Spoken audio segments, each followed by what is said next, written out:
Bom dia a todos e a todas que nos ouvem aqui presencialmente e também através do canal nick.br.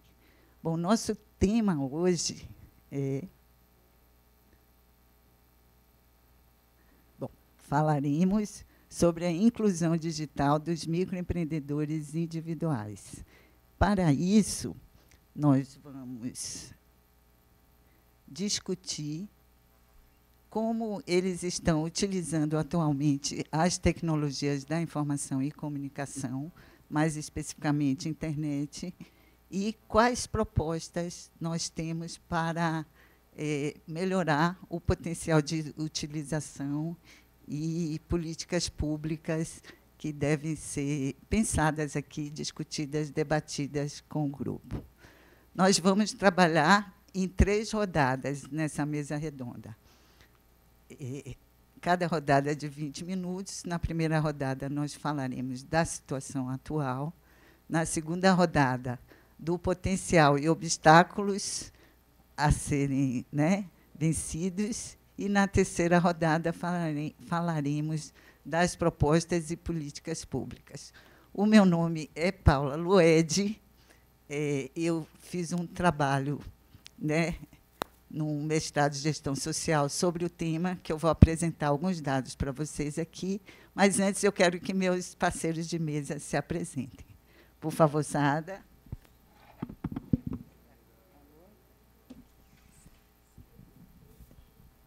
Alô, meu nome é Saada. Hoje eu trabalho na Secretaria de Ciência, Tecnologia e Inovação do Governo da Bahia. Venho de TV pública, trabalhei também com TV digital e acompanho essa perspectiva dos MEIs, também acompanhando a tese, o artigo que Paula acabou escrevendo. Estamos aqui para debater e muito obrigada.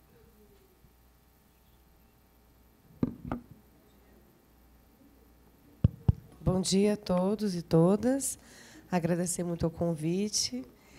Meu nome é Eli Moura, eu estou aqui como representação de caso de um microempreendimento individual.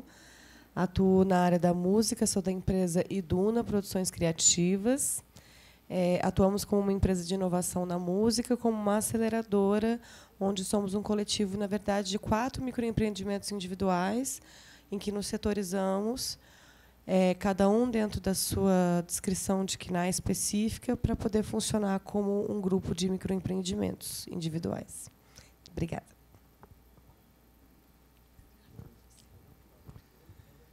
Bom dia, eu sou Leonardo Lassarte, sou coordenador de uma infraestrutura de rede no Distrito Federal para instituições de pesquisa e ensino superior. E, nessa área de microempreendedores individuais, participei num projeto chamado Mercosul Digital, que se propôs dar acesso à infraestrutura de comunicações e informação para esse tipo de empreendedores no Mercosul. Depois vamos ver mais detalhes sobre isso.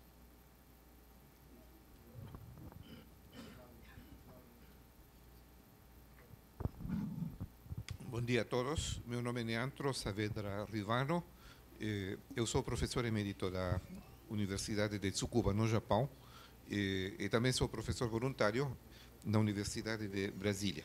Sou economista, matemático. Esse aqui é um tema que me interessa muito, vivendo em Brasília já faz vários anos, e no Brasil, naturalmente, também. É um prazer estar aqui com vocês. Bom, dando continuidade à nossa mesa, nós queremos chamar agora para falar da situação atual e como os microempreendedores individuais estão usando as tecnologias da informação e comunicação. Eu vou apresentar um pouco do trabalho que eu fiz em 2014, em Salvador, onde, na época, eu me inquietei, porque somente 44% dos microempreendedores, numa pesquisa que foi feita no Sebrae, acessavam a internet. Então, isso me deixou inquieta. Ao mesmo tempo, dos 87 mil empreendedores individuais que existiam em Salvador, na época, 67% iam ao SEBRAE para fazer o cadastramento que eles mesmos podiam fazer diretamente pela internet. Isso porque eu era colaboradora do SEBRAE na época, eu era gerente de TI e trabalhei, e tínhamos, na época, muita gente ocupando filas enormes de atendimento, quando essas pessoas poderiam estar fazendo diretamente o cadastramento pela internet. Então, essa foi uma das minhas inquietações e que me ajudou a pensar em fazer esse trabalho, que foi no mestrado de gestão social. Bom, para começar a falar dos MEI, eles mesmos vão falar aqui para nós um pouquinho. Em novembro eu faço 4 anos de empresa. Comecei através da internet, foi através do Orkut e foi dando certo. E hoje 30% do meu público eu fecho pela internet. Então, quando eu me formalizei, já fazem 3 anos, eu me formalizei pela necessidade mesmo. Eu já trabalhava para 2 empresas que eu contabilizava e eles sempre pediam nota fiscal. Essa, para mim, foi a melhor facilidade do MEI. E aí, o uso da internet, até para o meu serviço mesmo, para fazer as contabilizações, eu baixava software livre, então eu sempre usei, sempre trabalhei de casa. Então, assim, a internet está sempre no meu dia a dia. Uma das principais fatores que me levou a me formalizar foi a questão de ter como passar um cartão, ter uma maquineta, porque alguns clientes sempre, às vezes, falavam, não estou com dinheiro aqui. Muito mais hoje eu utilizo para a parte de produção cultural. E a gente faz a divulgação através das redes sociais e através também de e-mails, né, para os fãs do grupo, enfim. O próximo passo agora é justamente disponibilizar nas lojas virtuais, né, que tem a venda por faixa, né, por canção. A gente já começou a conversar. O meu tempo é um pouquinho escasso com relação ao acesso à internet, né? Pelo menos 1, 2 horas no máximo por dia eu me dedico, né, a navegar, né, fazer pesquisa, divulgar, trocar ideias, né? Eu acho que com a loja virtual a coisa seja, né, o retorno seja diferente. Estou como MEI desde 2010 e no início a ideia era ser totalmente online. Então a internet para mim é essencial. A ideia seria vender livros, vinis. Bom, gente, foi só para ter uma ideia, né? Então nada melhor do que eles mesmos falarem, né, do trabalho e como está o acesso à internet. E aqui eu trago uns dados para vocês da pesquisa, né? Então, a idade dos MEI de Salvador. Essa pesquisa foi feita, né, com todos os microempreendedores individuais que tinham se cadastrado no SEBRAE, ou seja, 67% dos microempreendedores individuais de Salvador na época. Desses 67%, apenas 15% tinham e-mail, que representava aproximadamente 8.000 pessoas. Eu encaminhei um e-mail com o formulário de pesquisa para os 8.000, ou seja, 15% dos microempreendedores individuais que tinham cadastro no SEBRAE Bahia. Desses 15%, 8% responderam, então a gente teve 610 respostas, né? E está aí os respondentes. Então, eu botei uma mesinha Salvador com o farol da Barra atrás, para representar. Então, a idade, 64% entre 30 e 50 anos. É interessante que a escolaridade, mais de 75%, né, tem maior ou igual ao 2º grau, tem, né, uma escolaridade acima da média brasileira. A motivação para ser MEI, então, 22% optou por ser MEI para se legalizar, para, né, poder atuar legalmente, porque a maioria dos MEI são pequenos negócios que atuavam informalmente, então, a principal motivação foi se legalizar. 20% a questão dos benefícios do INSS, poder se aposentar. Então, se era uma mulher, quando engravidava, poder sair e receber todas as vantagens do INSS e 19% para poder emitir nota fiscal. Bom, a atuação desses MEI pesquisados, 9% atuavam, né, em feiras, festas e congressos, né, 13% em atividades relacionadas à beleza, então cabeleireiro, estética, 18% na área de alimentação, então bares, lanchonetes, restaurantes, pessoas que fazem e produzem alimentos também, né? 24%, que é interessante, porque tem a ver também com quem teve interesse em responder, eram pessoas que faziam manutenção e reparo de computador e manutenção e instalação elétrica. E,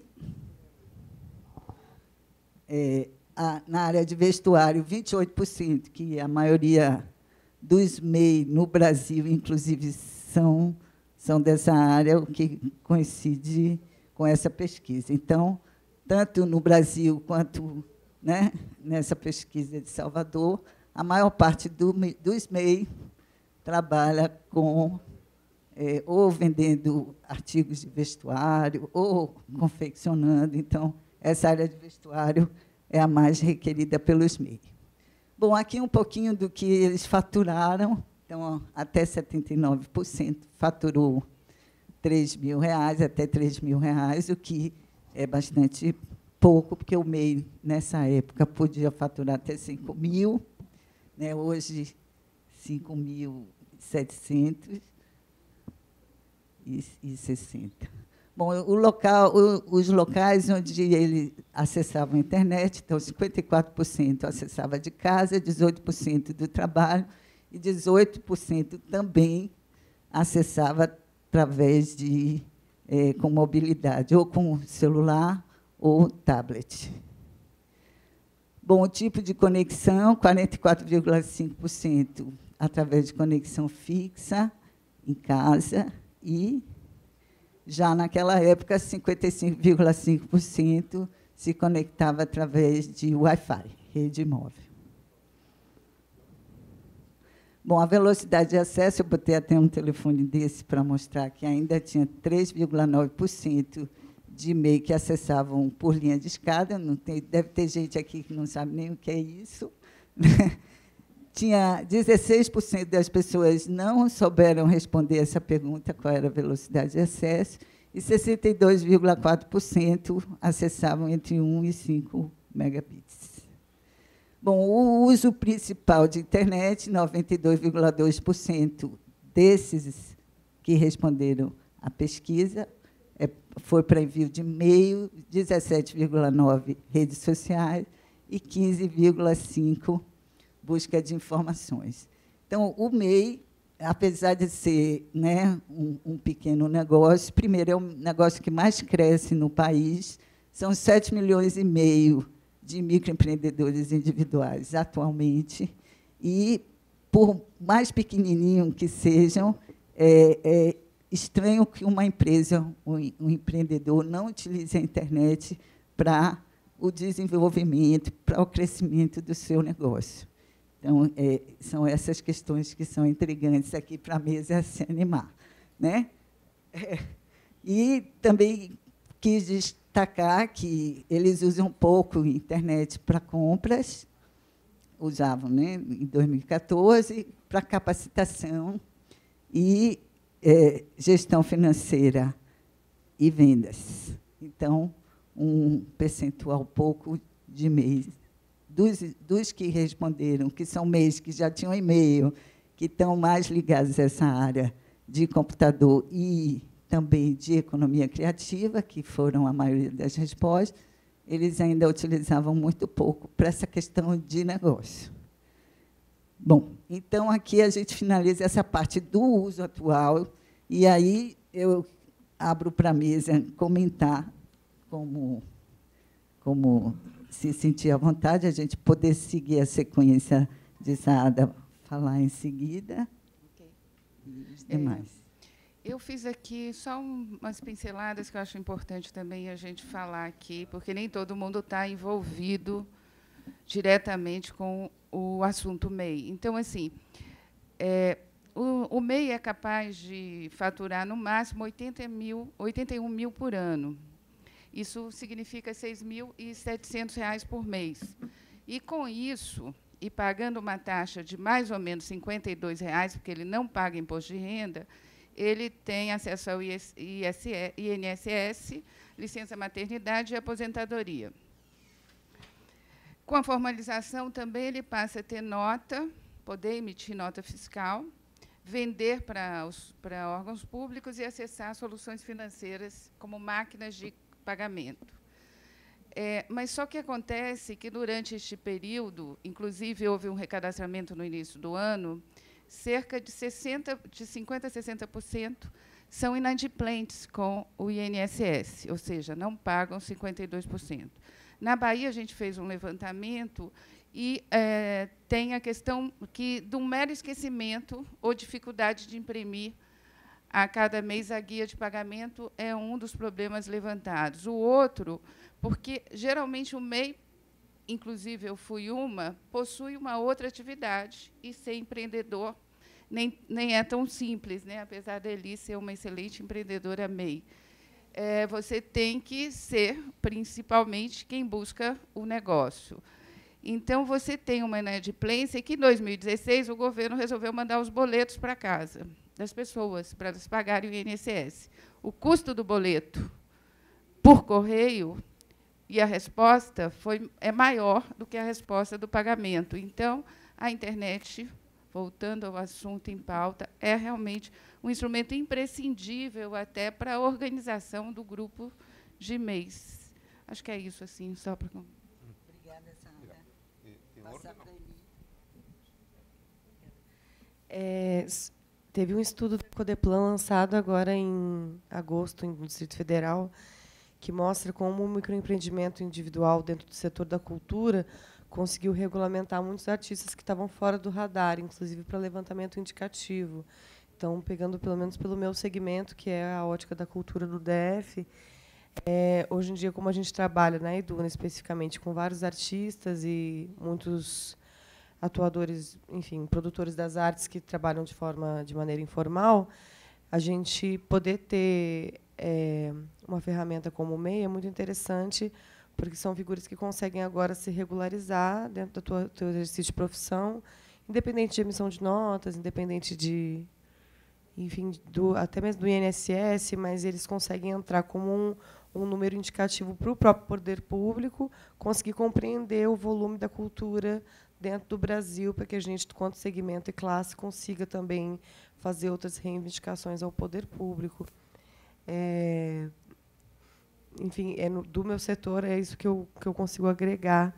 E, dentro do setor da cultura, a gente também teve, dentro desse levantamento da Codeplan, uma demonstração de um segmento de outra classe social dentro do Distrito Federal na cultura e na economia criativa dos MEIs. Então, os MEIs, dentro da economia criativa no DF, eles têm um grande acesso à internet para a emissão de notas fiscais.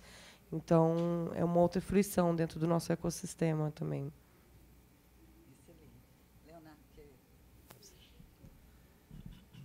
Bem, eu acho que é importante ressaltar que esse setor dos microempresários individuais representa um número significativo, a Paula tem melhores números, de pessoas envolvidas nas atividades econômicas, e o volume que representa economicamente também no país é significativo. Então, as melhoras que possa se ter em relação à operação econômica desse setor pode ser muito relevante para toda a estrutura econômica do país e, evidentemente, como o impacto social que esse setor tem localmente, quer dizer, nas suas comunidades. Pode contribuir muito para uma diminuição, inclusive, de desigualdades econômicas, locais, etc. Então, por isso que a gente está abordando a questão de como facilitar a operação desse setor. É claro que, nessa audiência, provavelmente a maioria já conhece plataformas de comércio eletrônico, etc. Mas, como apontou o trabalho que a Paula apresentou, a utilização dos recursos de TIC, o uso da internet por esse setor, ainda está muito limitado. Então, o desafio é descobrir quais são os elementos que podem dar um salto de qualidade em termos de acesso desse pessoal ao potencial da internet. Então, quais são os problemas? É muito difícil, os softwares, as interfaces são complicadas, ou a dificuldade de acesso, ele não tem pontos de acesso. Algum tempo atrás, a questão dos telecentros, o LAN house, etc., era um ponto crítico para o acesso à internet. Hoje em dia, isso mudou. A maior parte das pessoas que estão nesse setor tem algum tipo de smartphone. Portanto, o acesso à internet é por outro meio. Então, o que a gente pretende com essa mesa redonda e com a proposta que a gente está fazendo para o CGI é ter algum meio de acompanhar essa evolução tecnológica para ver onde pode ser mais eficiente uma atuação no sentido de promover políticas públicas ou de setores de apoio ao MEI para utilizar esse potencial da internet para essa área de negócio. Obrigada, Léo. O nosso professor Neandro tem 2 minutos e 48 segundos para fechar essa etapa. Obrigado, Paula. Talvez seja tempo excessivo. Mas, bom, nós sempre tem a vantagem de dar a última palavra. Lembro que temos 3 rodadas, né? Essa aqui é a primeira rodada, onde estamos examinando assim, a situação atual dos MEI. Tivemos assim, números interessantes, Paula, Saada, também a posição assim, de uma autêntica, legítima microempreendedora individual e a visão já se aproximando assim, mais geral, importante, do Leonardo. Eu também vou entrar um pouco nessa questão de dar uma, assim, contribuir para ter um panorama, porque, se pensamos bem, são 7 milhões e meio de microempreendedores distribuídos em um país que é tão diverso quanto o Brasil, em termos não só assim das suas características específicas, mas da infraestrutura, da internet. As motivações que levam alguém a se constituir em MEI são variadas. E assim, o futuro que eles haverão de ter no seu desenvolvimento também são variados. Eu tomando 2 extremos. Se nós vemos um microempreendedor que tem, por exemplo, uma salão de beleza ou manicure, coisas assim, provavelmente, a não ser que seja um caso muito extraordinário, vai continuar nessa linha de atividade para sempre. E MEI é realmente muito conveniente, pelo que foi exposto anteriormente. Indo a outro extremo, alguém que está pensando em criar que tem uma ideia nova, inovadora, que pode ser em qualquer coisa, até manicure, mas talvez uma manicure digital, sei lá, que mude de cor da noite para o dia, alguma coisa assim. Essa pessoa vai começar pequeno, mas depois de algum tempo vai deixar de ser MEI, porque vai ultrapassar os limites do faturamento. Então, temos uma gama de indivíduos que entram ali.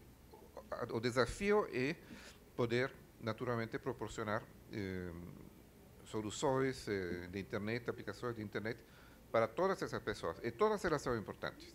Não apenas aquelas que vão, talvez, gerar um unicórnio, mas, inclusive, talvez até mais aquelas que não tem nenhuma ideia de como está a internet e que vai continuar sempre em um nível limitado. Então, vejo que o tempo terminou, vou ficar por aqui. Muito obrigado. Muito obrigada, professor Neandro. Então, já começamos nas propostas, no potencial, né? E aí, voltando à manicure, ela pode não querer usar internet para, né? grandes negócios, vendas online, mas ela pode usar a internet para agendar os clientes, para comunicar aos clientes que o horário é aquele, para ampliar o relacionamento dela com clientes e outros. Então, o potencial da internet, ele atende desde a muito pequenos negócios, quanto a os MEI, que são esses inovadores. Inclusive, em Brasília, recentemente, nós fizemos uma pesquisa com a área audiovisual, que temos vários atores aqui maravilhosos, e também com a área de design.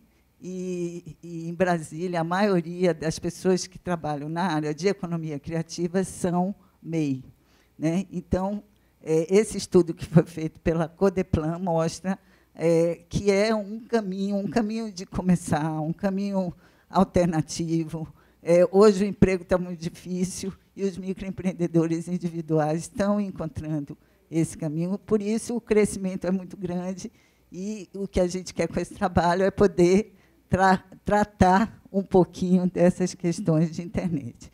Aqui, os chipzinhos mostrando os obstáculos que precisam ser vencidos ainda. Também, continuando na pesquisa, que eu vou passar em seguida para os colegas de mesa, assim, para mostrar para vocês que 22,1% dos MEI que responderam à pesquisa gostariam de ter na internet informações específicas da área de atuação deles. 21,8% gostariam de fazer capacitações pela internet, 17% ampliar o mercado através da internet e 15% gestão financeira através da internet. Outra contribuição que eu trago aqui é que as capacitações, até porque eu trabalhei no SEBRAE, o SEBRAE, né, poderia contribuir com capacitações, né, para o MEI, né? Então, 18,5%, a maioria dos MEI queria aprender a fazer propaganda pela internet.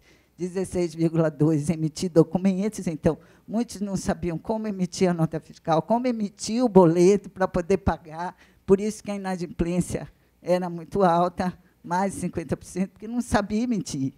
15,7% abrir loja e vender, 14,9% aprender a usar a internet. Então, essas duas contribuições aqui para dar encaminhamento às contribuições da mesa. Sara, por favor.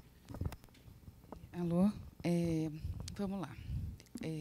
Quais são, assim, estudando o que eu pude neste período aqui que a gente estava fazendo e vendo como a Bahia está tratando,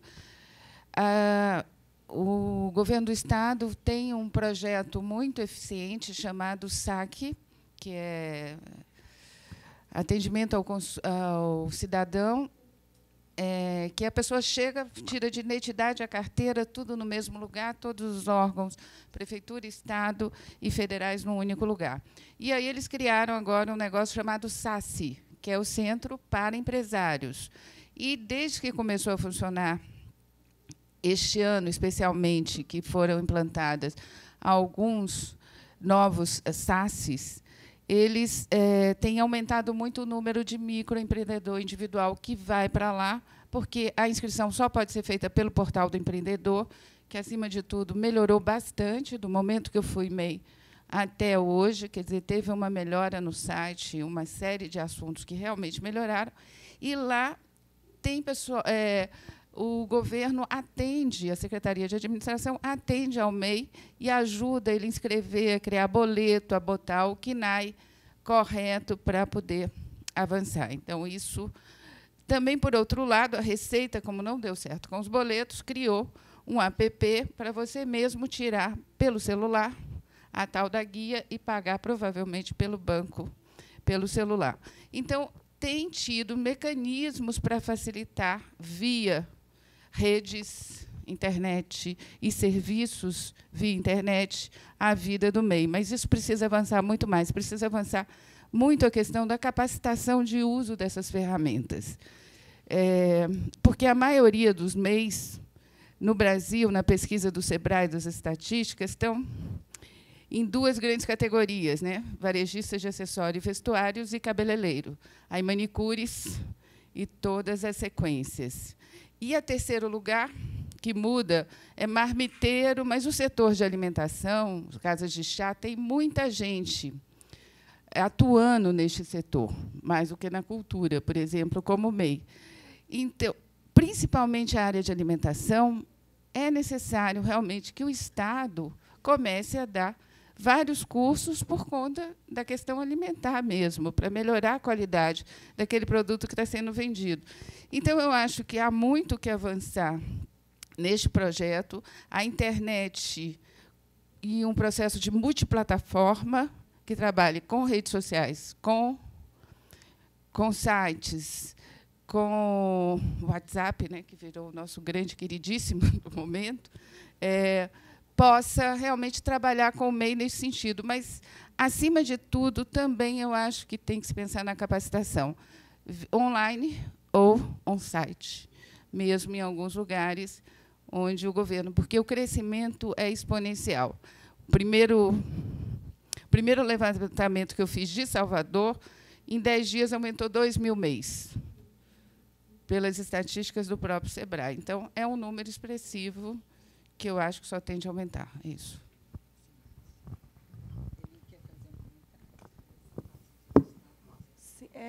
Minha fala é sempre muito de um lugar de prática e ação, né?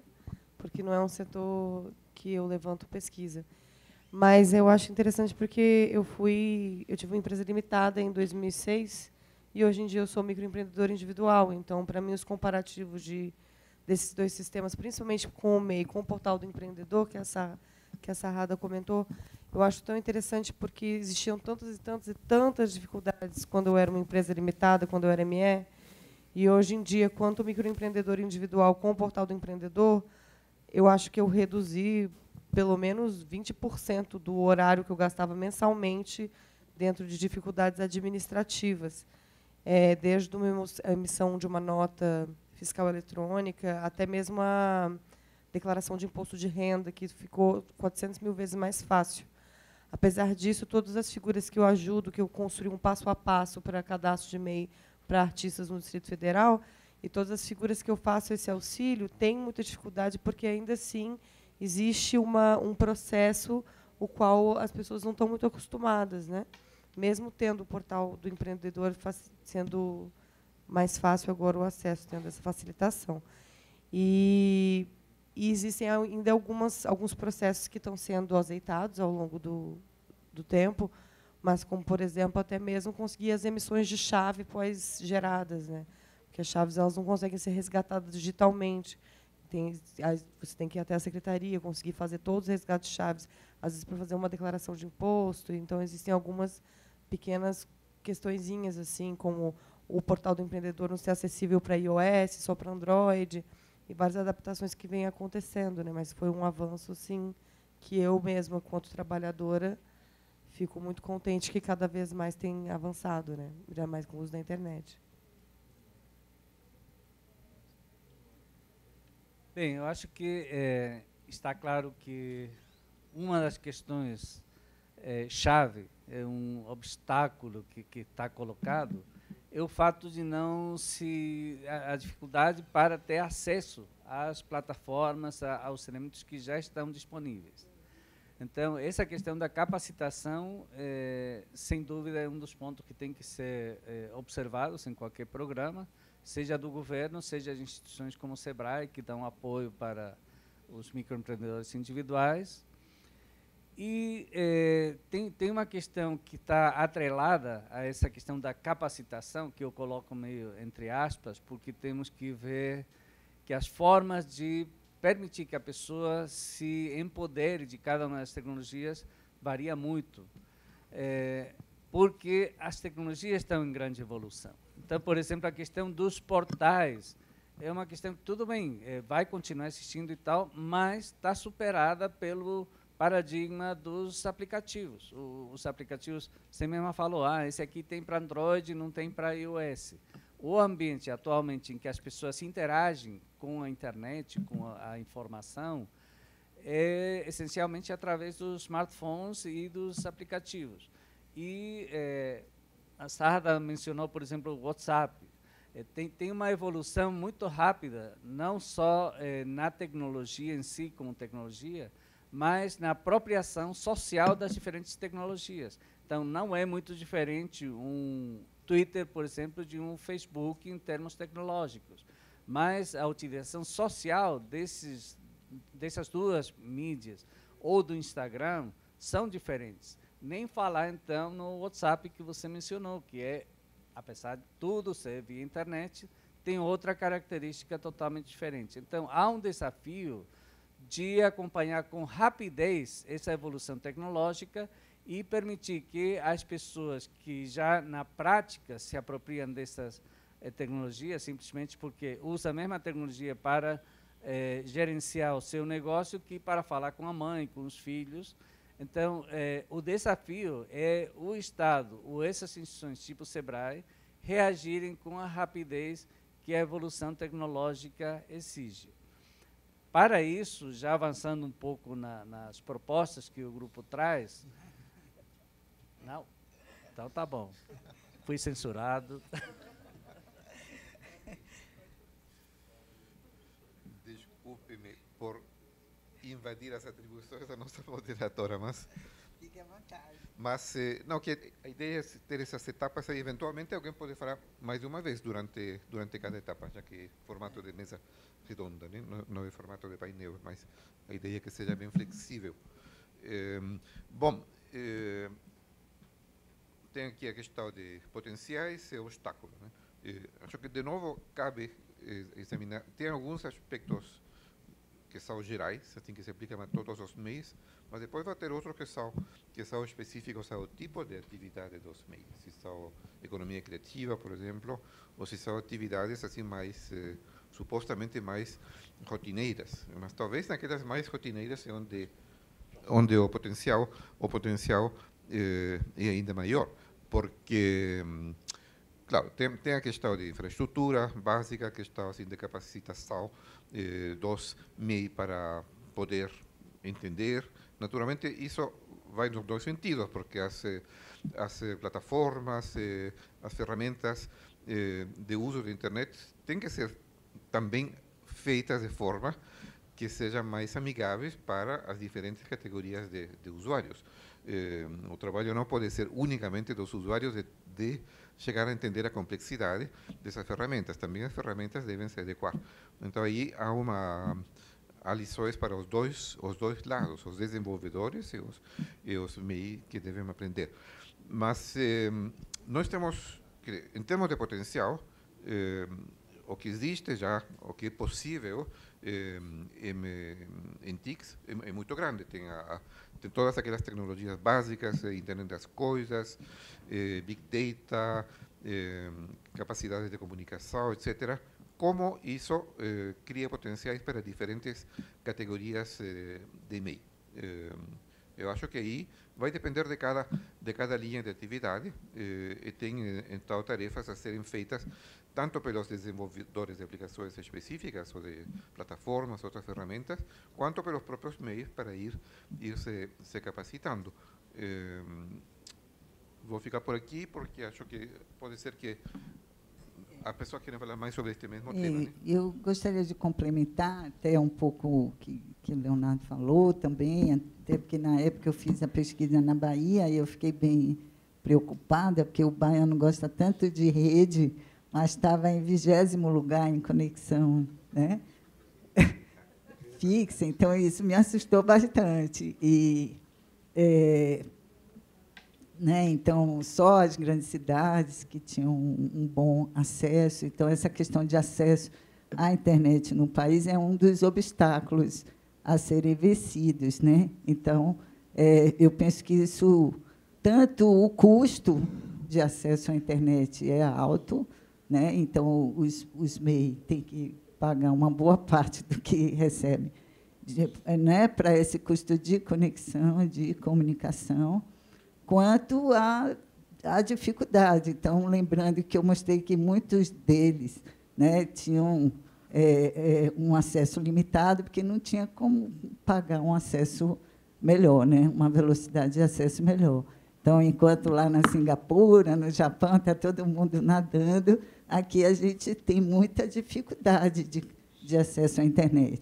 Então, ainda que a gente esteja aqui em plena Goiânia, altíssima velocidade, mas o país tem muita dificuldade. E o Brasil é um país deserto, né? Dos 5.017 municípios que tem aqui, a grande maioria, né, tem uma população muito pequena, e para as empresas de telecom não tem vantagem nenhuma de todo o investimento de instalação de infraestrutura para viabilizar um acesso melhor. Então, tem lugares, na época que eu fiz o estudo, que o acesso à internet é 0%. Então, eu penso que essa é uma questão importante, é um desafio para a gente pensar aqui em propostas. E a outra que está clara aqui é a questão da capacitação. Eu não sei usar a internet, não sei como usar isso. Será que quem está construindo as soluções está construindo com essa visão do usuário MEI mais simples? Como é que ele pode aprender? Como é que a gente pode construir soluções mais simples, mais rápidas, mais intuitivas, mais Steve Jobs, para que eles possam se beneficiar com maior facilidade? Então, acho que essas duas questões são importantes. Só para aproveitar só um minuto, também acho que Leonardo vai falar sobre isso, a questão da banda larga no interior. A Bahia tem a dimensão de uma França, mais ou menos. É um país, é o 4º colégio eleitoral, só para lembrar um número que estava muito vivo ultimamente. Então, assim, é necessário ter uma boa infraestrutura de banda larga para se poder chegar a todos os municípios, que é a melhor forma de fazer isso. E, como eu sei que Leonardo também cuida do Giga, né, Giga,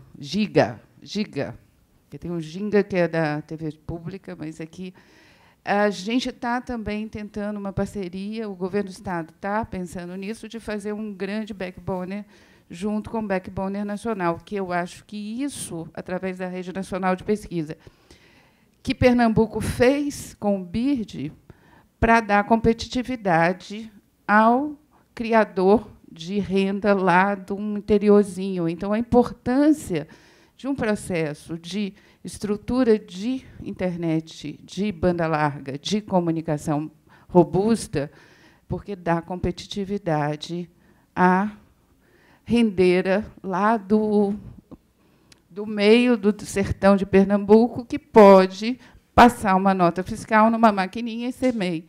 É mais ou menos uma ideia de como isso é importante também para este setor.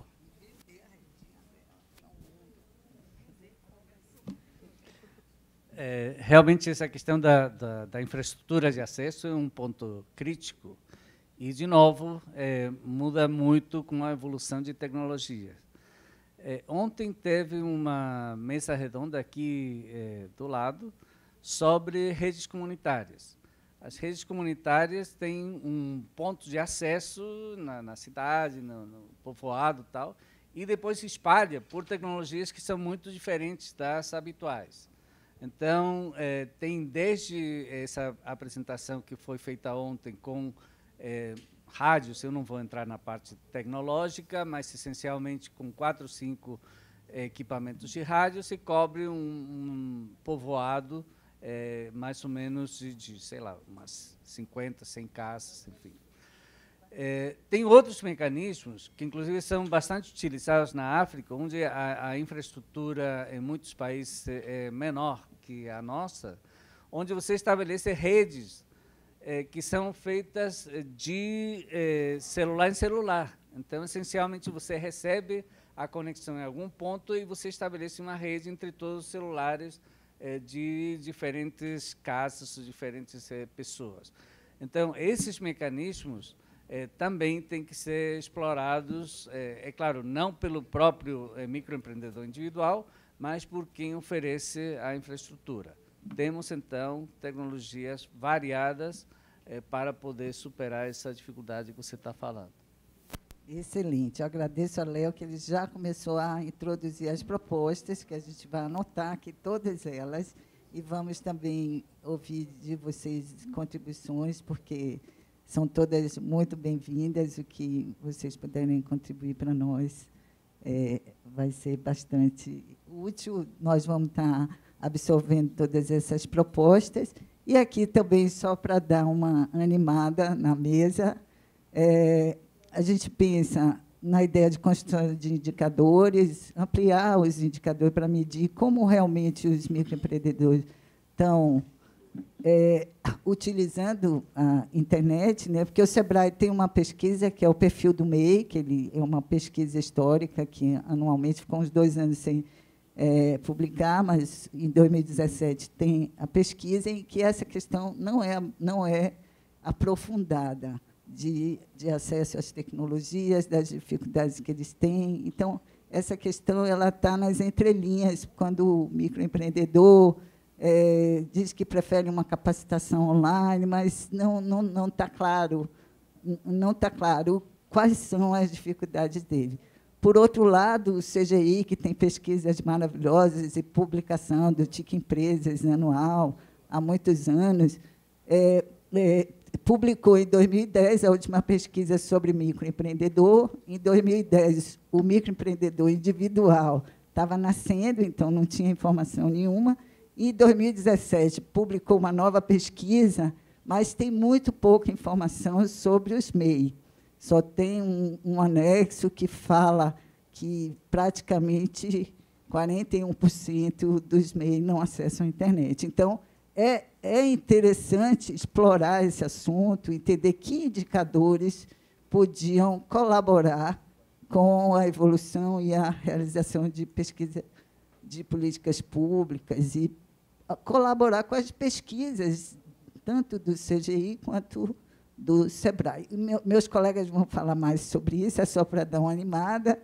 Também, né, a gente vê que o governo, né, como foi aqui colocado pela Eli, pela Saada, né, já tem um aplicativo para tratar de questões, mas são questões financeiras, bastante interessante, muito inteligente. Então, toda essa parte de impostos está tranquila. Mas, se o MEI tiver alguma dúvida sobre outros assuntos, ele não tem um canal de comunicação pela internet. Então, esses MEI que já usam a internet gostariam de ter um relacionamento maior com os órgãos de apoio, eles não têm esse canal.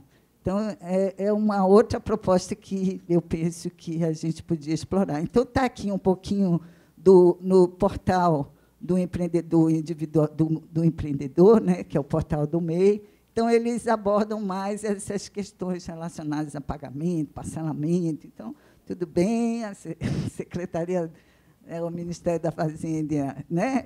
Essa área está muito bem, eles evoluem muito rápido, mas as demais áreas, eu penso que poderiam evoluir. Né? Outra questão é o único empregado do MEI, né? Talvez ele passe pelas mesmas burocracias que um empregado de uma média empresa, grande empresa, passa. Então, por que não simplificar? Por que não criar uma solução, como foi criado o próprio portal do MEI? O cadastramento do MEI é muito simples. Por que o cadastramento do único empregado que o MEI pode ter também não é muito simples, dentro dessa linha de criação de soluções pela internet? Então, uma outra ideia é usar as capacitações, né, no formato que o Samuel Kahn, da Khan Academy, que, né, já tem hoje milhões de adeptos, ensina matemática no mundo inteiro, que Bill Gates investiu bilhões, né, que são aulinhas de 10 minutos, né, que é bem simples, as pessoas conseguiram aprender. Muitos pais que não sabiam a matemática aprenderam matemática através desse método. Então, se a pessoa não aprende na primeira aulinha, pode assistir quantas vezes quiser. Então, esse seria um mecanismo melhor, porque o SEBRAE, principalmente na época que eu trabalhei lá, as capacitações pela internet não tinha muito audiovisual, no máximo uma piscadinha de olhos. Então, interagir com jogos, com audiovisual, vai facilitar bastante o aprendizado, na minha opinião. Outra questão é a questão de compras públicas, né? Como a gente sabe, o microempreendedor tem direito, tem prioridade nas compras públicas até R$80 mil. Então, se você está participando de uma licitação, né, então o microempreendedor tem prioridade em relação a médias e grandes empresas. Nesse caso, inclusive na pesquisa do SEBRAE, a última pesquisa, 87% dos MEI ainda não utilizam, não vendem para o governo. O que significa? Por quê? Porque o governo vende através de pregão eletrônico. Então, se ele não sabe como usar um pregão eletrônico, ele não vai saber como participar. Então, mais uma necessidade de aprendizado e, talvez, do próprio governo simplificar esse processo de pregão eletrônico para MEI. Por que não pode ser mais fácil? Né? Então, se é para MEI, é mais fácil. Então, tá aí. E dentro da ideia do Leonardo, que, né, não é um portal, mas é uma plataforma MEI, né, uma ideia de ter uma plataforma onde pudesse ter tanto todas as atividades e, para cada atividade, né, as capacitações, as possibilidades, as redes. Então, uma ideia de criar um ambiente que pode ser, claro, no celular, pode ser onde for melhor, mas que atenda às necessidades deles, tanto de capacitação, quanto de comunicação, quanto de cooperação, etc. Então, estão aí soluções mobile, que a gente falou, e é isso, trazer o MEI para a internet e o MEI para o mundo, porque aquela senhorazinha lá do interior da Bahia pode vender a rendinha dela no mundo inteiro, e é isso que a gente acha que deve ocorrer. Então, está aberto aqui para... Tá, eu vou sair um pouco da internet para passar um pouco para o crédito. Os MEIs não têm crédito facilitado pelo Banco Central. Os juros para os MEIs são muito altos. São juros normais. Então, até para que todo este sistema rode, que o acesso, que a compra de até insumos, como computador, mobile, o que for, façam parte deste universo do MEI, é preciso que exista uma política de crédito para o MEI. Então, assim, a gente não pode esquecer que tudo isso se move porque as pessoas estão precisando de dinheiro, elas estão saindo do mercado de trabalho por A ou por B, principalmente pelo desemprego galopante. E, se você não tem crédito, você não tem como crescer. E isso é fundamental. Por outro lado, a gente fala muito de startups. Startups têm duas modalidades, que é aceleradoras, incubadoras, etc. Essa metodologia poderia ser trazida para trabalhar com MEIs, porque, setorialmente, se você divide, como Salvador, o número de MEIs são 9, 10 mil nas categorias com maior. As 10 categorias começam em 6 mil, 7 mil. 7 mil, 8 mil, 10 mil, até 10 mil, que a gente vai para o varejistas de vestuários. Então, se criar e se pensar ou para um nicho de startups mesmo, que tenha uma função mais tecnológica, ou mesmo a metodologia para a economia criativa, a mesma metodologia para, vamos dizer, os MEIs ligados à alimentação, alguma coisa que você realmente melhore o processo para que isso acabe o MEI virando microempresa.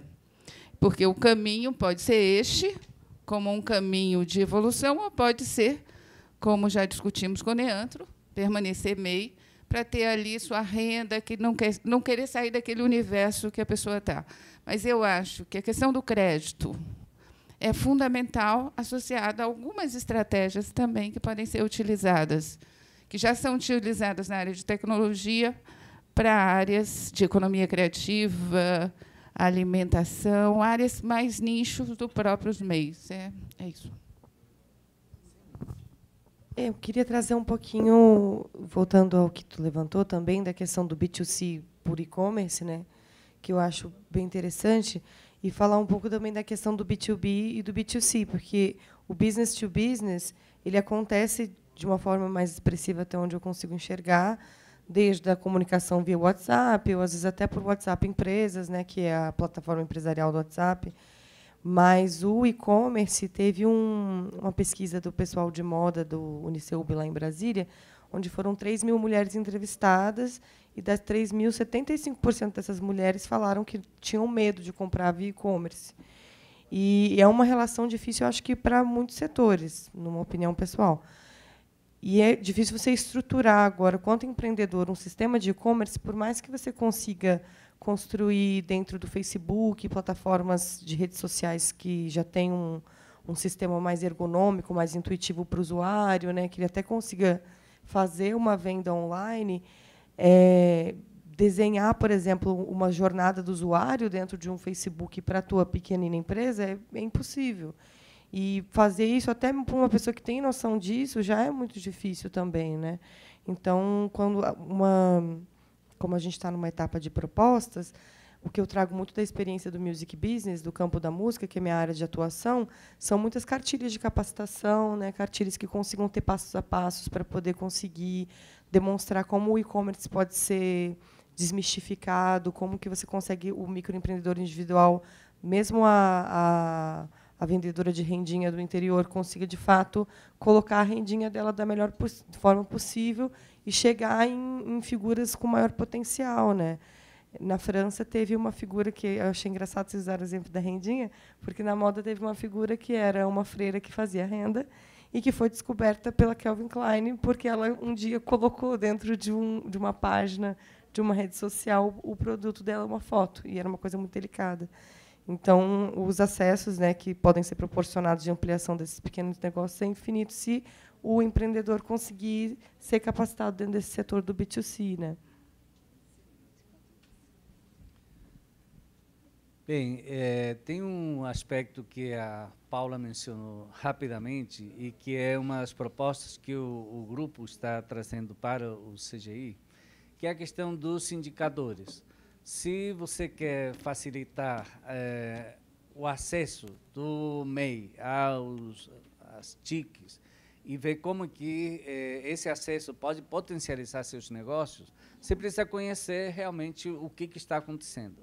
Quer dizer, qual o impacto econômico, quais as áreas de atuação, aonde que estão as maiores dificuldades, o que pode ser feito aí já com um estudo mais aprofundado para facilitar o acesso, etc. Então, essa possibilidade de se criar ou um grupo especificamente para desenhar esses indicadores e depois ter um acompanhamento periódico, que não seja de 7 em 7 anos, que seja uma coisa mais... porque a atualização tecnológica é rápida, eu insisto nisso. Até na questão da capacitação, por exemplo, que vocês mencionaram, há uma mudança até no espaço de atenção que a gente consegue ter. A pedagogia tradicional, por exemplo, fala das aulas de 50 minutos, que é uma coisa que ainda é utilizada nas escolas, nas universidades, mas que mudou esse período de atenção que a gente consegue ter para a aprendizagem, já não é mais 50 minutos. As conferências TED fixaram em 18 minutos o espaço para uma pessoa conseguir acompanhar bem uma conferência. Bem, isso já foi superado. Atualmente, ninguém vê um vídeo de 18 minutos. Então, você passou para vídeos de 5 minutos, e quando você tem, por exemplo, um vídeo institucional de 5 minutos, ninguém vê um vídeo de 5 minutos. Você tem que conseguir reduzir, mais ou menos, a questões da ordem de 1 minuto. Então, você tem que ter um acompanhamento dinâmico, não só das tecnologias que são utilizadas, mas até dos próprios processos de capacitação. Eu estou, nesse momento, acompanhando uma iniciativa chamada Escola do Trabalhador, do Ministério do Trabalho, e, lamentavelmente, eu vejo que os cursos que estão sendo colocados ainda têm essa dificuldade de trabalhar com as linguagens antigas. Então, essa questão de como prover essa capacitação, que foi mencionada por todos, também é um desafio. Então, de novo, proposta. proposta é ter esse grupo ou ter uma pesquisa promovida pelo CGI para identificar quais são esses indicadores que realmente possam ter impacto na área e quais são os métodos de capacitação necessários para ter também um impacto nessa área. Excelente. Bom, uma desvantagem de ser o último a falar é que já as propostas todas já foram todas cobertas, mas sempre se pode... Bom, certamente aquela que eu teria formulado é a questão de construção, porque para você poder atacar um problema, você tem que entendê-lo. Então, a questão de diagnóstico com indicadores, assim como questões que sejam mensuráveis, que seja possível, então, você tomar decisões e depois avaliar o resultado das políticas e decisões que foram tomadas. Então, essa questão de indicadores é mais ou menos uma condição absolutamente necessária para poder ter um plano de ação que seja efetivo. Agora, outra forma, eu acredito assim, de fortalecer o ingresso, o melhoramento da atuação dos MEI no que se refere à utilização da internet, é de criar espaços de interação entre MEI, de forma que eles possam aprender uns dos outros. Acho que isso inclusive em alguns métodos de ensino à distância, vocês têm uma área onde aqueles que tomam aquele curso podem agir entre eles, um espaço, um chat room ou uma área assim. Isso pode ser naturalmente desenvolvido melhor, mas certamente que dependendo das diferentes, novamente, né, dependendo das diferentes categorias de MEI, áreas de atuação deles, terão muito a aprender uns dos outros. Essa seria acho que uma adição útil. Bom, tem mais tempo para outros que quiserem falar mais. Temos ainda 3 minutos. Paula? Bom, e que eu quero finalizar essa parte, assim, agradecendo as contribuições aqui do pessoal da mesa, que foram muito boas, né, a partir do relatório e das demais contribuições que a gente receber. Penso que a gente tem um bom material para seguir em frente. Essa questão do B2C que ela colocou, a Eli, a nossa empreendedora individual mais charmosa, é muito importante, inclusive na China. A China, atualmente, é o país que mais vende B2C, né? Então, é interessante que, né, juntando China e Estados Unidos, eles estão com quase 50%, os dois juntos, do mercado B2C, e China, que, com certeza, tem muitos pequenos negócios e pessoas, né, não com poder aquisitivo muito alto, mas que estão se empenhando nessa área. Então, como proposta também, eu penso que a gente verificar o que o mundo está fazendo, né, como é que o mundo está vencendo esses desafios, para a gente copiar algumas coisinhas e adaptar aqui para o nosso país. Então, podemos terminar agora, né, antecipando aqui o final, já que a gente começou um pouquinho atrasado, né, Tomás? E aí estamos abertos para as perguntas do pessoal. Que bom, por favor. Tomás, você prefere que antes o pessoal... Pode ser.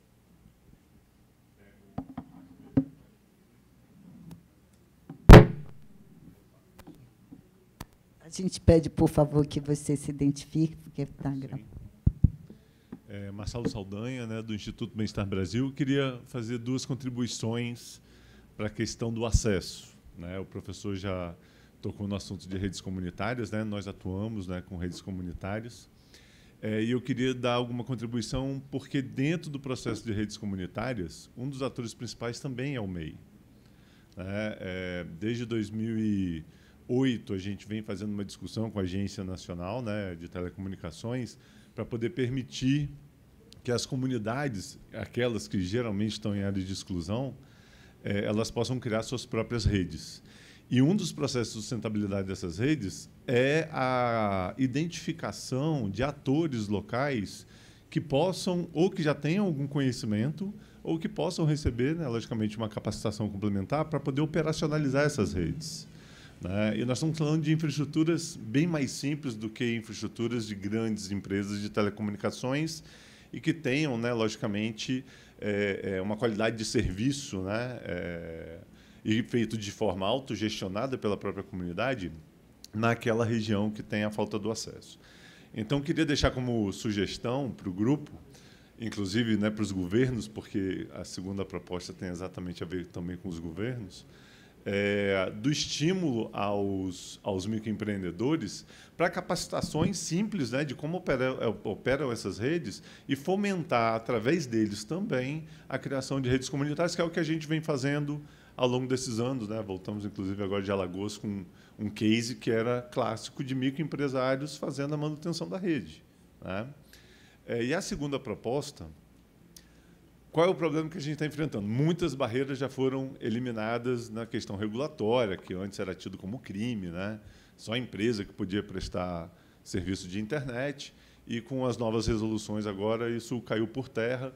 O microempreendedor ele não necessariamente precisa ser um provedor de internet, ele pode ser o prestador de serviço para aquela rede comunitária, que isso já envolve questões tributárias, trabalhistas, enfim, toda uma burocracia que as empresas de telecomunicações, no padrão, né, de mercado, têm e que num provedor comunitário não teria. E, no contexto de governo, seria o projeto de cidades digitais. Já está dito. Isso, se pegar qualquer conferência que fala sobre cidades inteligentes, uma das frases-chave é que não tem viabilidade econômica se essas redes não forem tratadas como um bem comum. Se ela for uma rede privada, fica muito caro para o Estado bancar, né, todo esse tráfego. E isso tem a ver também com o desenvolvimento de novos modelos de negócio. Porque se tudo se der, se as cidades inteligentes, né, e cidades digitais se derem em cima de redes privadas, isso também sai caro para as empresas nascentes, né, e os microempreendedores. Então, a ideia é que se ordene, e isso a gente estava discutindo também na mesa da Câmara de Universalização do CGI, que se ordene, né, as políticas digitais, e aí coloca-se também cidades digitais, para que exista sustentabilidade e governança participativa e tratar dessa infraestrutura como um bem comum. Isso quer dizer que vai acabar a infraestrutura privada? Não. Onde o mercado já estiver competitivo, não tem por que o Estado se meter, né? Salvo esteja acontecendo um cartel, alguma coisa assim. Mas, de fato, onde, e vamos aqui aos números, hoje só 40% dos domicílios brasileiros têm acesso à banda larga, fixa. Desses 40%, um número assim, razoável ainda tem uma velocidade muito baixa. Isso também exclui a pessoa, né? Então, trabalhar com cidades digitais, e isso através das parcerias dos governos com entidades privadas, ou seja, multissetorialismo mesmo, é uma solução para a questão do acesso. O CGI deveria, para além das câmaras, trabalhar também a questão dos pontos de troca de tráfego, para poder interconectar mais facilmente essas redes. E aí ficam essas duas colaborações para o grupo.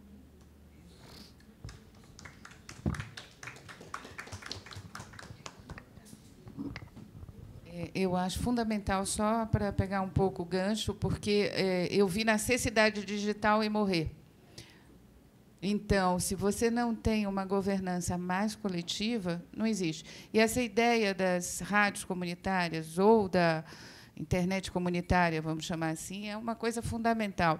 Aí não só para os meios, mas para todo o processo de inclusão digital. Eu acho que é fundamental. A gente tem algumas cidades que estão sendo retomadas na Bahia. Nesse sentido, eu acho que Senhor do Bonfim, não só porque é o Senhor do Bonfim, mas vai ser uma cidade que vai ser um exemplo disso.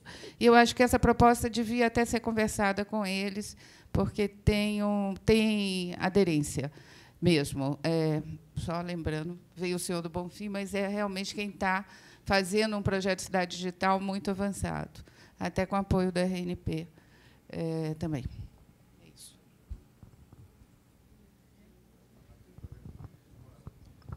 sem dúvida, aí que você aportou alguns dados interessantes e eu acho que tem que ter aí se evidencia a necessidade de alguns indicadores que a gente não tem. Então, por exemplo, a gente sabe quais municípios têm conectividade precária, sabe qual a porcentagem de população que ou não tem acesso ou tem conectividade precária. Mas, em relação à MEI, esses números correspondem ou tem que ser um pouquinho mais trabalhados? Provavelmente, realmente tem que ser feito um estudo nesse sentido. Eu vou atrás dessas informações que você colocou. Em particular, muito importante a observação que você fez da viabilidade das redes comunitárias com o modelo de negócio privado ou com o modelo comunitário, a diferença que isso faz, né, em termos de viabilidade, e não morrerem, como você falou, né? Muitos projetos do Estado, seja federal ou dos próprios estados, morrem porque simplesmente o projeto acabou e então fica sem sustento. Então, a questão da comunidade é um elemento fundamental. E a relação dessa rede comunitária com MEI, eu não tenho os números, tem que ser uma coisa estudada, mas eu imagino que um pouco diferente, porque a rede comunitária envolve interesses diversos. Então, é mais fácil você ter uma massa crítica para a manutenção da rede. Já quando você trata de MEI, você tem um universo bastante menor. Então, tem que ver como manter a rede para esse universo menor. Eu queria finalizar realmente agradecendo essa contribuição excelente, que, além, né, de possibilitar, né, ou de trazer novas possibilidades de conexão, traz novas possibilidades de emprego para o MEI, ou seja, de atividade para o MEI, porque o que você está propondo é uma atividade, que o MEI vire o empreendedor da internet local, né, que ele empreenda nesse sentido, que vai colaborar não só com os próprios MEI, mas com todas as demais, né, áreas, todo o entorno, tudo que tiver por perto. Excelente, excelente contribuição. Obrigada. Por favor. Alô. Oi, bom dia, gente. Eu sou o Diego, eu trabalho na equipe de assessoria do CGI.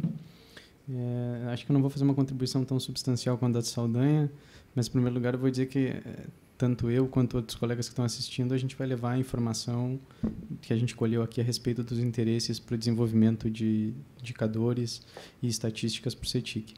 Mas eu tenho uma pergunta também, bem precisa, uma curiosidade. A Eli, se as plaquinhas estiverem certo, teu nome é Eli, né? A Eli começou contando a história dela falando do Orkut. E o Orkut deixou de existir, né? E as pessoas... Sim, o Orkut não existe mais, ele está descontinuado. Ah, ok, não, beleza, desculpa. Mas alguém falou do Orkut, e o Orkut deixou de existir. E em 4 ocasiões o WhatsApp foi bloqueado no Brasil, ou teve ordens de bloqueio no Brasil, né? O grande dilema do MEI me parece ser a dependência excessiva de tecnologias e plataformas que são prestadas por terceiros, num contexto de fluxos transnacionais de internet, coisas que não necessariamente estão sediadas no país, né, e que dependem de conjunturas como uma determinação de proscrição de um aplicativo por um governo estrangeiro que a gente não tem nem controle, né? Então, assim, esse é o dilema que me vem à cabeça quando eu vi todas as apresentações de vocês e vi vocês falando de depender de tecnologias de terceiros. E eu sei que é muito fácil mudar de uma tecnologia para outra, mas como é que a gente gera capacidade, como é que a gente educa os microempreendedores para não acharem que a internet se resume ao Facebook, que pode deixar de existir daqui a pouco, ou ao WhatsApp, que é suscetível a uma série de intempéries. Quais são as alternativas que tem para isso, mas como é que a gente também lida com essa dinâmica muito fugaz que as tecnologias que estão disponíveis, sobretudo para quem quer baratear custo de operacional, tem buscado nessas tecnologias, né? Acho que tem uma dinâmica nesse processo de capacitação, de desenvolvimento de capacidades, que envolve também a conscientização para uma dinâmica de autonomia, né, dessas pessoas e de buscar alternativas. Como o Marcelo falou, as redes comunitárias são uma alternativa. O MEI pode virar o empreendedor para isso, mas ele também pode depender de redes comunitárias que muitas vezes são mais seguras do que os grandes provedores de conectividade que a gente tem. Então, a camada de rede é o que o Marcelo traz, eu trago também uma dinâmica de talvez olhar para essas alternativas que estão por aí na camada de aplicações também. Obrigado. Só um momentinho. Eu gostaria também de, já faltando 10 minutos para a mesa, falar um bloco de perguntas que veio pelo Minha Agenda, né, a plataforma online, porque aí a mesa fica à vontade para ou responder ou, se não, simplesmente saber as perguntas para que depois, no relatório, elas sejam incluídas as respostas. Nós tivemos 6 perguntas vindas pelo Minha Agenda, sendo que a gente dividiu aqui ela em 3 temas, macrotemas, né? São as políticas públicas do setor público relacionadas à questão das MEIs e inclusão digital, o uso de TICs nas MEIs e a questão de obstáculos no uso. Em relação ao uso de TICs nas MEIs, que são as mais simples, gostaria de colocar 2.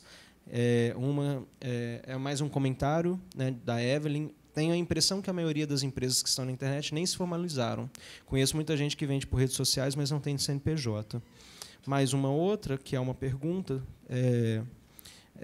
mas muito específica também, né, de um artesão, Maurício Dias, que pergunta qual plataforma online vocês indicariam para um artesão divulgar seu trabalho.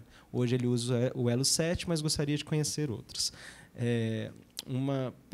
Duas perguntas relacionadas a PP e setor público, né? Uma um pouco mais detalhada. Falando, Marcos Costa pergunta: hoje assistimos a um boom de negócio que se desenvolve exclusivamente no meio digital. Não seria interessante o governo pensar em criar uma categoria específica de empresa, ao invés de utilizar a mesma legislação de MEIs para esses negócios? Catarina Calixto também pergunta se há algum exemplo de política pública no Brasil ou em outros países para estimular a inclusão digital de pequenas empresas ou para capacitar microempreendedores, mas eu acho que isso foi citado ao longo do tempo por vocês. Em relação a obstáculos nos usos, uma pergunta que não foi identificada, como vocês acreditam que as dificuldades, além da internet, influenciam nos modelos de negócio de MEIs na internet? Fui microempreendedor e tive bastante dificuldade em ter ambientes completos para divulgação e venda dos meus produtos. Acabam ficando em redes sociais como Facebook e Instagram. É um pouco parecido, né, com essa pergunta, inclusive. Apesar de a internet ajudar, saindo do ambiente online nos atrapalha, pois a logística é uma barreira, por exemplo, o recente aumento e mudanças no frete de vendas online do Correios. Ou, por exemplo, o sistema bancário, que trata as MEIs da mesma forma que empresas que não têm o mesmo potencial de faturamento. Além disso, a dificuldade de entrar em vendas governamentais ou em oligopsônios, como, por exemplo, supermercados que aceitam apenas empresas de lucro presumido para aproveitar a substituição tributária. E a última pergunta, relacionada. A mesa tratou de... Vinícius, quem fez o comentário, pergunta, né? A mesa tratou de aspectos relacionados ao comércio eletrônico e a dificuldade das microempresas de se consolidarem neste ambiente. Como vocês veem esses sistemas de classificação e avaliação de empresas de comércio eletrônico que são bastante utilizados pelos usuários para basearem suas escolhas? Quais são as principais dificuldades que vocês veem para microempresas nesses sistemas de avaliação e classificação online? Seriam essas.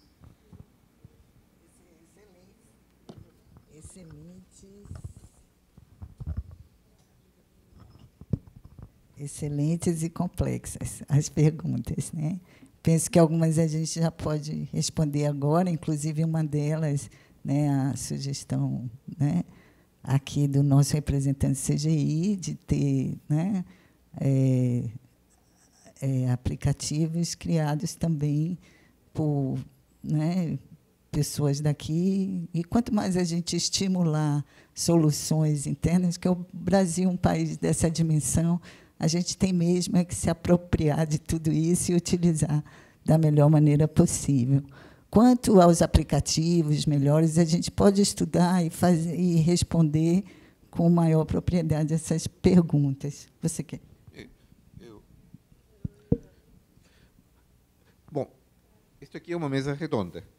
O objetivo da mesa redonda é exatamente de suscitar, assim, de levantar as questões que estão sendo colocadas tanto nas perguntas aqui presenciais quanto as perguntas que foram formuladas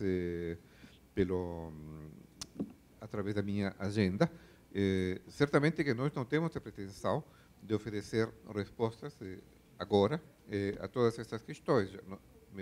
Nós consideramos satisfeito pelo fato de provocar essas perguntas. A nossa contribuição que a ideia dessa mesa redonda é exatamente de iniciar este debate sobre como levar para os MEI essas tecnologias e, naturalmente, de discutir algumas propostas, algumas das quais foram incluídas aqui. A questão de construção de indicadores, de estar em condições melhores de formular um bom diagnóstico da situação, de maneira a poder propor políticas públicas adequadas, de poder acompanhar a sua aplicação. Mesmo assim, eu acho que algumas das questões formuladas foram parcialmente discutidas aqui, como, por exemplo, na questão do crédito, né, que a Sara falou. Esse aí é um obstáculo que vai além da internet, que é uma espécie de obstáculo maior para qualquer outra política, em particular políticas de acesso à internet.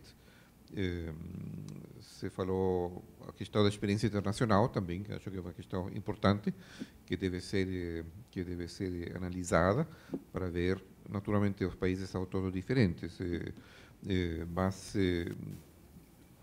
se há algum tipo de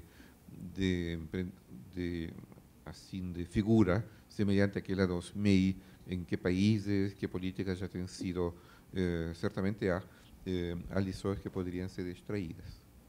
Enfim, isso por enquanto.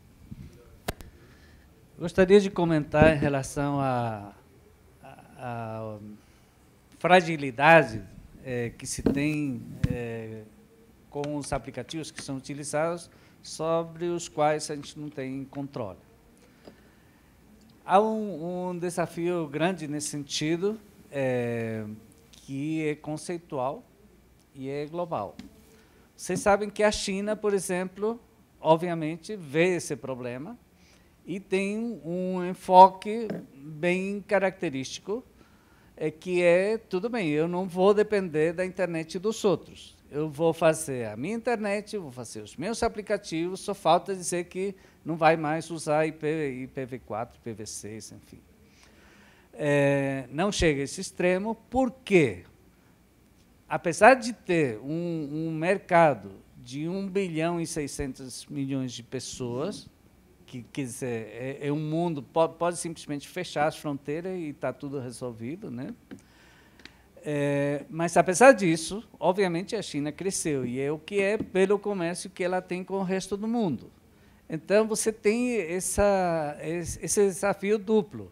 Eu protejo o meu mercado, porque eu tenho um mercado suficiente para poder manter aplicativos próprios, ecossistemas próprios, etc., ou eu preciso da interação com o mundo. Eu acho que as duas coisas são importantes. E o Brasil, apesar de não ter 1 bilhão e 600 milhões de habitantes, tem 200 e tantos milhões de habitantes. É muita gente, é um mercado muito grande. Então, eu acho que a proposta de aplicativos específicos é uma boa proposta. Como eu comentei, eu trabalhei num período, num projeto chamado Mercosul Digital. O Mercosul não é muito maior que o Brasil, mas é um pouquinho maior. Então, é interessante se pensar também nesse tipo de iniciativas regionais. Politicamente, o momento não está favorável a iniciativas regionais, mas, do ponto de vista econômico, elas continuam fazendo sentido. Então, eu acho que vale a pena, sim, se pensar. Só que, repito, o desafio é você ter um aplicativo que tenha uma certa independência, mas que possa dialogar com o exterior, né? Mais alguma contribuição da mesa? Primeiro, agradecer, que eu acho que foi bastante rico tudo, agradecer a Paula e a Neandro a oportunidade, ao convite, e ao CGI por ter aceito a mesa também. A questão do... Eu acho que um ecossistema das MEIs, uma proposta de você ter um espaço único feito... tá? Trocar de microfone. No espaço único, um projeto... Também... Alô, alô? acho que já nos tiraram. Alô? Pronto. Ter no espaço único todo este universo de MEI e nele criar inter-relações, porque no momento que eu conheço um projeto, aí vamos lá, são as 3 categorias que mais tem MEIs. Uma pessoa que está fazendo um trabalho de vestuário de vendas, assim ou assado, eu começo também a me relacionar. Eu acho que essa questão das redes tem essa definição, né? As pessoas se relacionam. Então, acho que evoluir para uma ideia de um ecossistema e uma multiplataforma que aí resolve, em parte, a questão da morte e vida de aplicativos que não são, ou de redes que são um sucesso de público, mas a gente não tem nenhum domínio, eu acho que também é um caminho. E, voltando à questão do comunitário, que eu não queria perder também, uma vez eu vi uma proposta, junto com a Softex Bahia, que eu também faço parte, da gente pegar e você faz uma ação comunitária de internet, porque todo o processo também tem que ter o provedor, o prestador para o provedor, tem toda uma cadeia aí deste ecossistema, e você pode ter, naquela comunidade, pessoas que produzam softwares para ajudar a comunidade a sair daquele lugar onde ela está. Ou sua conta, sua prestação de contas, todo este universo que vai impactar sobre os MEIs. Então, eu acho que tem muita coisa para evoluir também neste sentido, com este ecossistema, pegando uma cadeia mais longa, já que o MEI também é um microempresário, ele está lá na pontinha, que está muito nas comunidades, etc. Eu acho que a gente tem muito que avançar. Obrigada por participar. Só uma questão. Como vocês certamente sabem, como resultado desta mesa redonda, vai ser preparado um relatório. Esse relatório vai conter complementos ao que foi, alguns complementos ao que foi discutido aqui. Ele vai ser público, né? Vai estar no site do CGI.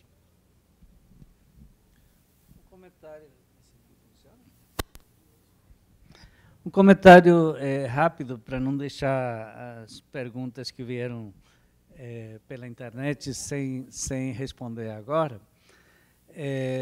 Quem perguntou sobre plataformas para comércio eletrônico, essencialmente, lamentavelmente não dá para responder em abstrato, porque depende muito do nível de acesso tecnológico que a pessoa tem. Por exemplo, tem uma plataforma, eu vou mencionar, ela é comercial, mas a PrestaShop, por exemplo. Depende se você tem capacidade de fazer uma instalação própria, é claro que você precisa de um certo conhecimento técnico, ou então utilizar alguma plataforma dessa PrestaShop que alguém tenha instalado e que você possa utilizar. Então, a resposta vai ter que fazer uma pequena pesquisa na internet para verificar qual é a mais adequada de acordo com o acesso que você tem à tecnologia. Se você tem condições de ter um site próprio, se vai precisar de alguém para montar o site, etc. Ele quer falar? Não. Dá tempo? Porque já estourou, né? Antes, só agradecer o convite também de participar aqui hoje. Fiquei muito feliz com a indicação do Vidigal, perto de pessoas tão maravilhosas. E só fazendo um complemento, porque o rapaz disse que ele tinha uma página já da Elo7, então ele já está se operando pela Elo7, e muitas seguras que já operam pela Elo7, que não é fácil, porque, como artesão, seria muito simples ele fazer um site via Wix, por exemplo, que é a coisa mais simples do mundo de se desenvolver, e linkar com o PagSeguros da vida, porque se ele conseguiu, de fato, acessar o Elo7, ele consegue desenvolver isso. Mas, de fato, as plataformas são infinitas, assim como você pode fazer álbuns dentro das suas redes sociais já criadas, enquanto a gente ainda não tem próprias, mas criar álbuns dentro das redes sociais já criadas que puxem esse link para essas plataformas ou que gerem boletos automáticos. E é sempre maravilhoso colocar no YouTube e Google como vender online, que você vai ver 450 mil propostas, sempre. Eu só gostaria de fazer uma ressalva. Tomem cuidado com entrar em plataformas das quais você não consegue sair. O Wix é uma delas. Se você entra no Wix, você não consegue sair dela. Bom, gente, para finalizar, até seria maravilhoso continuar esse bate-papo aqui, que está muito bom, mas nosso tempo foi concluído. Agradecer a todos que estão aqui presentes conosco pela atenção. Agradecer também ao pessoal aí que está no nic.br, as perguntas, as contribuições todas, ao pessoal aqui da mesa de apoio, Tomás, Marina, todo mundo aqui, a quem nos filmou também, muito obrigada, e a todos aqui da mesa que contribuíram com muito afinco a esse desafio nosso. Muito obrigada a todos.